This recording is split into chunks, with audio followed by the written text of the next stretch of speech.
Crônicas do Amanhecer. Por Feijão, Centro Espírita Allan Kardec de Balneário Gaivota. Balneário Gaivota, 14 de setembro de 2025. O que acontece com o nosso corpo momentos antes da morte? Parte 3. Sonolência, falta de fome ou de sede, pele seca e azulada, respiração barulhenta. A chegada da morte pode ser marcada por uma série de sinais e saber identificá-los é uma das chaves para um fim mais suave e tranquilo. Se a morte é a única certeza que temos na vida, chama a atenção uma generalizada falta de conhecimento sobre o que realmente acontece quando o fim está próximo. Especialistas em cuidados paliativos ouvidos pela BBC News Brasil dizem que até mesmo médicos e outros profissionais de saúde muitas vezes não sabem como agir nesse momento e apelam a procedimentos que são supérfluos, que mais atrapalham que ajudam. O processo conhecido como fase ativa da morte acontece durante os últimos dias, ou as últimas horas, de uma pessoa. Obviamente, ele não é igual para todo mundo e está geralmente relacionado às enfermidades de longo prazo, como o câncer e a demência, em que a pessoa passa meses, ou até anos, fazendo tratamentos, até chegar ao ponto em que os órgãos e sistemas que constituem o organismo não são mais capazes de manter a vida adiante. A melhora da morte. Há também uma etapa da morte ativa que pode ser simbolizada pelo fogo. Esse é o momento em que a chama da vida ganha o seu último fôlego. Trata-se de um período comumente chamado de melhora da morte ou a visita da saúde. Aqui, os sintomas que a pessoa estava sentindo costumam melhorar, para a surpresa de quem acompanha a situação. Ela sai daquele estado de letargia e inconsciência, volta a se comunicar, quer comer e parece mais animada, como se o quadro tivesse melhorado de forma repentina.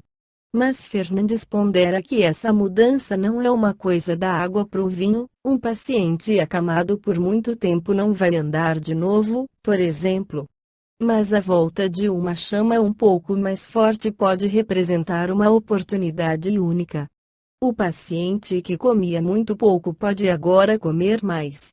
Ele pode experimentar uma comida que gosta muito, para sentir o sabor. Ele sai daquela sonolência para rever uma pessoa querida, destaca o especialista.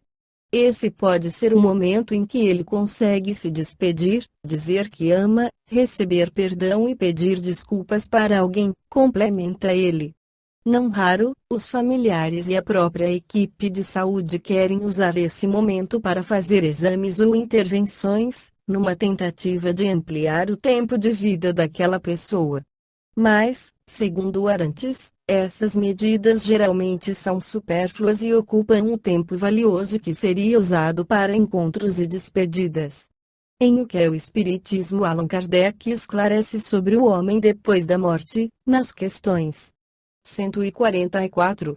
Como se opera a separação da alma e do corpo? É brusca ou gradual? O desprendimento opera-se gradualmente e com lentidão variável, segundo os indivíduos e circunstâncias da morte. Os laços que prendem a alma ao corpo não se rompem senão aos poucos, e tanto menos rapidamente quanto mais a vida foi material e sensual. Ver o Livro dos Espíritos, questão 155, 145. Qual é a situação da alma imediatamente depois da morte do corpo? Tem ela instantaneamente a consciência de si? Em uma palavra, que vê? Que experimenta ela? No momento da morte, tudo se apresenta confuso, ela precisa algum tempo para se reconhecer, ela conserva-se tonta, no estado do homem que sai de profundo sono e que procura compreender a sua situação. A lucidez das ideias e a memória do passado lhe voltam, à medida que se destrói a influência da matéria de que ela acaba de separar-se, e que se dissipa o nevoeiro que lhe obscurece os pensamentos. O tempo da perturbação, sequente à morte, é muito variável, pode ser de algumas horas somente, como de muitos dias, meses ou, mesmo, de muitos anos. É menos longa, entretanto, para aqueles que, quando vivos, se identificaram com o seu estado futuro, porque esses compreendem imediatamente a sua situação, porém, é tanto mais longa quanto mais materialmente o indivíduo viveu. A sensação que a alma experimenta nesse momento é também muito variável. A perturbação, sequente à morte, nada tem de penosa para o homem de bem, é calma e em tudo semelhante à que acompanha um despertar plácido. Para aquele cuja consciência não é pura e amou mais a vida corporal que a espiritual, esse momento é cheio de ansiedade e de angústias, que vão aumentando à medida que ele se reconhece, porque então sente medo e certo terror diante do que vê e sobretudo do que entrevê.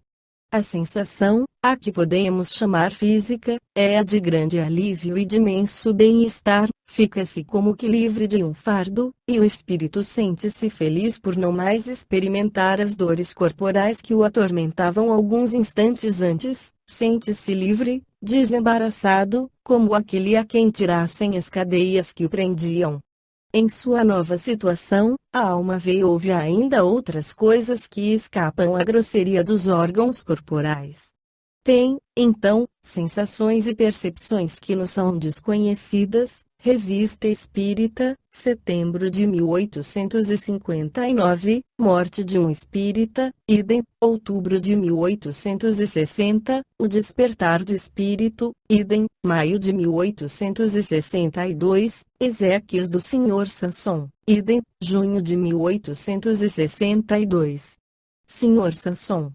Observação de Allan Kardec. Estas respostas e todas as relativas à situação da alma depois da morte ou durante a vida não são o resultado de uma teoria ou de um sistema, mas de estudos diretos feitos sobre milhares de indivíduos, observados em todas as fases e períodos da sua existência espiritual, desde o mais baixo ao mais alto grau da escala, segundo seus hábitos durante a vida terrena, gênero de morte etc. Muitas vezes diz-se, falando da vida futura, que não se sabe o que nela se passa, porque ninguém nos veio contar. É um erro, pois são precisamente os que nela já se acham que, a respeito, nos vêm instruir, e Deus o permite hoje, mais que em nenhuma outra época, como último aviso à incredulidade e ao materialismo.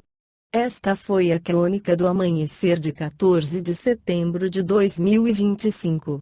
Por Alfredo Feijão Lopes.